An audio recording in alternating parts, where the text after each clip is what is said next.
pagi Bapak serta teman-teman sekalian. Kami dari kelompok yang menjelaskan tentang ikatan kimia yang beranggotakan. Saya Kika Nia Garisa. Saya Ana Freni Semual. Saya Fifa Nurul Aini. dan Muhammad Yayas. My name is Adina Nasiawan. Saya Muhammad Fauzan Al-Bukhari. Sekian pembukaan kami dan terima kasih dan selamat menonton. Kami ucapkan terima kasih kepada guru pembimbing mata pelajaran kimia yakni Bapak Imam Subagio, MPD, dan laboran kimia yakni Ibu Ratna Dewi S. Wood.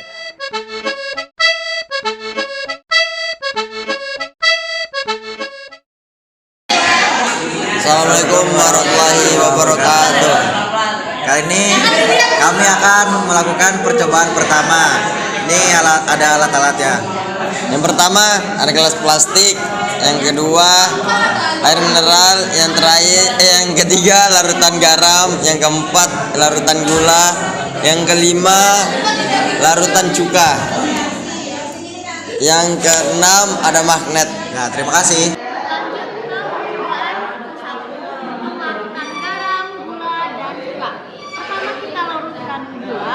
Masukkan ke dalam gelas air mineral. Saat dialirkan, kita tempelkan atau dekatkan magnet. Nah, untuk larutan gula ini sendiri tidak terjadi apa-apa pada air tersebut. Namun alirannya deras. Jika tidak ditempelkan magnet, itu aliran airnya tuh lebih stabil. Tapi jika ditempelkan magnet itu lebih deras. Oke. Untuk larutan garam. Lalu ke larutan gula. Nah, saat aliran ini kita tempelkan magnet. Nah, tuh, bahkan lebih miring. Jadi jatuhnya kayak miring. Awalnya lurus jadi miring alirannya.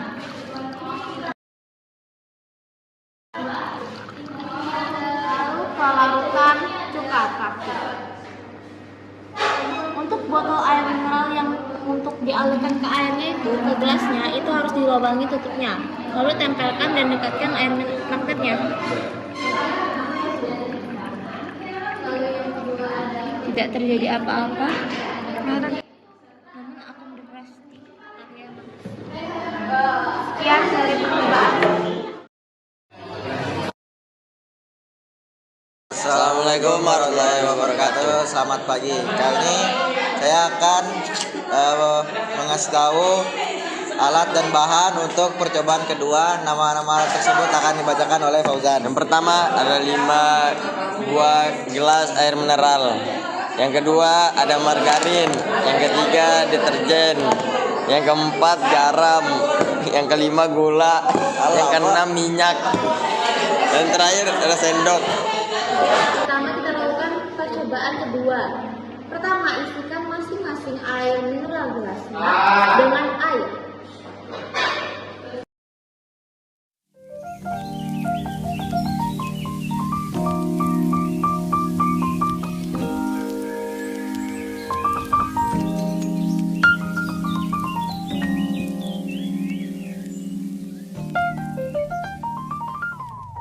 Lalu yang kedua, masukkan setiap bahan ke dalam masing-masing gelas air mineral dengan menggunakan sendok teh. 1 sendok teh.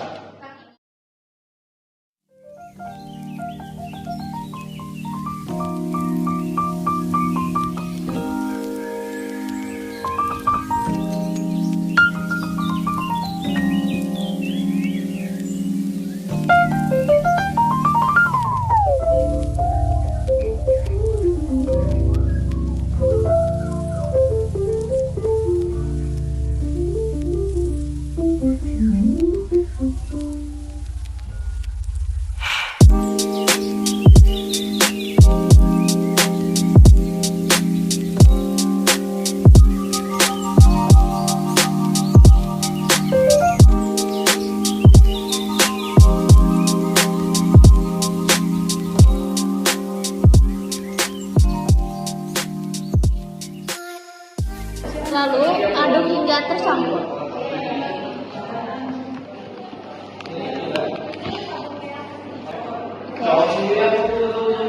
Amati perubahan yang terjadi di masing-masing air mineral gas. Yang pertama, ada larutan air yang dicampur dengan larutan minyak.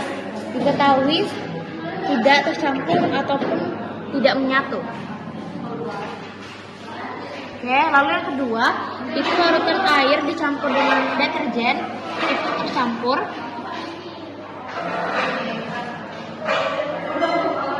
Lalu yang ketiga, larutan air mineral dicampur dengan gula pasir, tercampur merata. Lalu yang keempat, larutan air garam tercampur, namun masih ada sisa residu dari garam tersebut. Lalu yang terakhir, larutan air dengan margarin. Diketahui larutan tersebut tidak tercampur ataupun tidak menyatu. Dan dari kami, Terima kasih. Hasil dari pengamatan percobaan 1, yaitu apakah penyebab aliran suatu zat cair dapat dibelokkan oleh medan magnet. Jawabannya yaitu karena aliran suatu zat cair dapat dibelokkan oleh medan magnet karena larutan tersebut memiliki sifat kepolaran, yaitu memiliki menarik larutan tersebut, atau terdapat gaya tarik-menarik jika didekatkan dengan medan magnet. Maka dari itu menyebabkan perubahan aliran. Yang ketiga, jelaskan apakah yang menyebabkan kepolaran suatu zat. Yaitu selain elektrogenetifan, terdapat beberapa faktor yang menyebabkan suatu molekul bersifat polar, seperti momen dipol, momen ikatan, momen pasangan elektron bebas, kation, anion, serta konfigurasi elektron. Faktor-faktor tersebut merupakan faktor yang disebabkan karena keberadaan molekul itu sendiri. Yang keempat, jelaskan apakah ada perubahan hasil percobaan dengan teori yang ada. Tidak ada, karena dari teori yang ada, jika sebuah larutan mempunyai sifat kepolaran, maka secara itu langsung ia mempunyai sifat elektromagnetan yang dapat membuat aliran larutan tersebut dapat membelokkan. Assalamualaikum warahmatullahi wabarakatuh. Perkenalkan, nama saya Muhammad Fauzan Al-Bukhari. Saya akan membacakan percobaan yang kedua.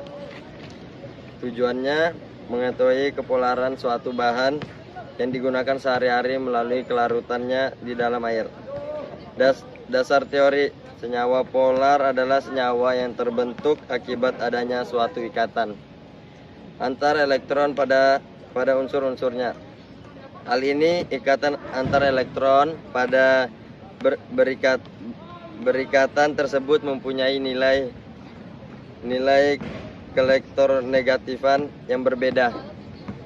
Ciri-ciri senyawa polar adalah dapat larut dalam air dan pelarut lain, mempunyai kutub positif dan kutub negatif akibat tidak meratanya distribusi elektron, dan memiliki pasangan elektron bebas, atau memiliki perbedaan elektronegatifan.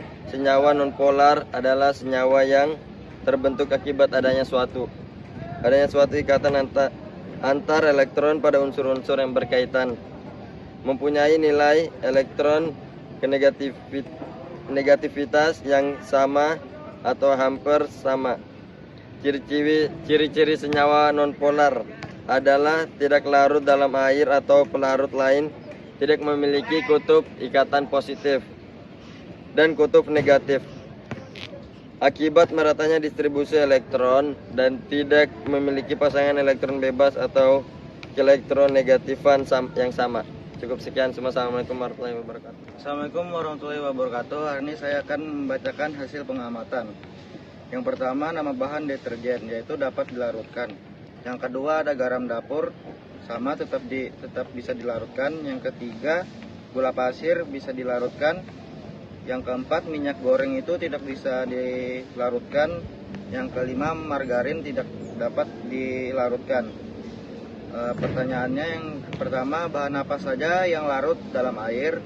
Bahan yang larut dalam air adalah deterjen, garam, dapur, dan gula pasir. Yang kedua, bahan apa saja yang tidak larut dalam air? Bahan yang tidak larut dalam air adalah minyak goreng dan margarin. Yang ketiga, berdasarkan kelarutannya di dalam air, bahan yang larut di dalam air mempunyai ikatan dan bahan yang tidak larut di dalam air mempunyai ikatan. Bahan yang larut di dalam air mempunyai ikatan polar, bahan yang tidak terlarut di dalam air ikatan non polar. Sekian dari saya. Wassalamualaikum warahmatullahi wabarakatuh.